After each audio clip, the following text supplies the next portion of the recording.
সুপ্ৰভাত বন্ধু বান্ধৱীসকল। আৰু ৰাতিপুৱা কোনে কোনে কি নাস্তা কৰিছে নাজানো, কিন্তু মই কৰি আছোঁ এইয়া পাপৰ হয় আৰু এইয়া পাপৰ হয়।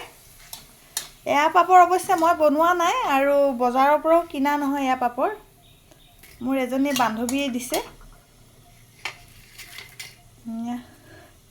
চিনালোকেতো চিনি পাইছে, ঘৰত বনোৱা পাপৰ হয়। তাৰপিছত তাকে বোলো তেলত ভাজোঁ আৰু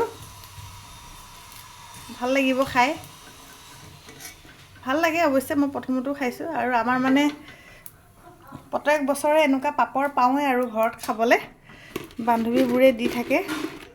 এইয়া কি ধুনীয়া, এইফালে এয়া টেমাত আছে, এয়া ঢেৰ দিছিলে, খাই খাই চেচেই হ'ল।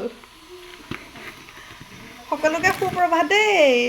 পাপৰকেইটা চাই কেনেকুৱা লাগিছে মোক কমেণ্ট কৰি জনাবচোন। বৰ ধুনীয়া ধুনীয়া একে ডিজাইন পাপৰ, খুব ভাল লাগে, খুব টেষ্টি লাগে খাবলৈ। ৰিফাইন নাছিলে আৰু ৰিফাইন নাছিলে কাৰণে মই মিঠাতেলত হ'লেও ভাজিছোঁ। মিঠাতেলত ভাজিলেও ভাল লাগে, ভালকৈ ভাজিব হ'লে ভাল লাগে।